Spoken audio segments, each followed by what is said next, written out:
तो दोस्तों 9 अगस्त मॉर्निंग कोलकाता के RG Kar medical college and hospital में एक सेमी न्यूड बॉडी मिलती है जो कि वहीं की एक पोस्ट ग्रेजुएट ट्रेनी डॉक्टर की। जी हाँ, एक डॉक्टर का रेप और मर्डर हो जाता है, वो भी उसी के हॉस्पिटल में, जिसके बाद देश भर में प्रोटेस्ट होने लगते हैं फॉर जस्टिस।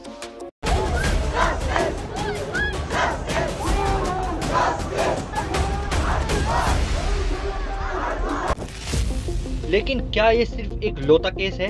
नहीं, बल्कि according to NCRB data India में 31,500 रेप केसेस होते हैं सिर्फ एक साल में, जिसका मतलब है 1 केस इन एवरी 16 मिनट। आज देश की ये हालत है कि एक लड़की कहीं बाहर तो छोड़ो, अपने खुद के स्कूल, कॉलेज, वर्क प्लेस और अपने घर में भी सेफ नहीं है। अब चाहे वो किसी भी एज की क्यों ना हो, चाहे एक छोटी बच्ची हो या फिर एक बूढ़ी औरत, एक औरत कहीं भी सेफ नहीं है। लेकिन अब क्या, इस प्रॉब्लम का सॉल्यूशन क्या है? तो देखिए, किसी भी प्रॉब्लम के सॉल्यूशन से पहले हमें उसकी वजह जाननी चाहिए। और इस प्रॉब्लम की वजह एक नहीं बल्कि कई हैं, जिसमें नंबर 1 है बॉलीवुड और सोशल मीडिया। एक रेपिस्ट या एक क्रिमिनल माँ के पेट से पैदा नहीं होता, और ना ही किसी के माँ बाप चाहते हैं कि उनका बेटा एक रेपिस्ट बने, बल्कि वो ये सब सीखता है मूवीज और सोशल मीडिया से, जहाँ एक औरत को ऑब्जेक्टिफाई किया जाता है और जानबूझकर मूवीज में ऐसे बोल्ड सीन डाले जाते हैं जिनकी वजह से आपके सेक्सुअल डिजायर जागते हो।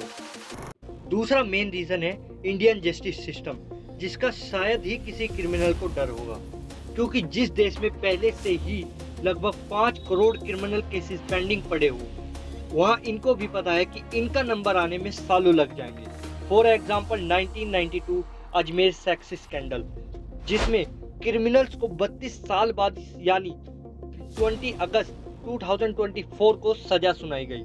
जी हाँ, मतलब क्राइम हुआ 1992 में, इंसाफ मिला उसके 32 साल बाद 2024 में। अब जस्टिस सिस्टम ऐसा होगा तो क्रिमिनल को कैसे डर लगेगा? लो, ऐसा होना चाहिए कि क्रिमिनल्स को रेप और मर्डर जैसे क्राइम करने से पहले 100 बार सोचना पड़े। तो last and the biggest reason है पॉलिटिकल सपोर्ट। अगर इस देश में आपके पास पॉलिटिकल सपोर्ट है तो रेप जैसे घिनौने क्राइम करने के बाद भी आपको एक संस्कारी का टाइटल मिल सकता है, आपको बेल मिल सकती है, और मिले भी क्यों ना, जब सिस्टम में खुद ब्रिजभूषण जैसे लोग शामिल होंगे तो ये तो बहुत आम बात है। और जब तक ये लोग सिस्टम में रहेंगे, वुमेन सेफ्टी तो छोड़िए, देश की कोई भी प्रॉब्लम सोल्व नहीं हो सकती। और अगर करनी है तो करनी होगी हमें और आपको।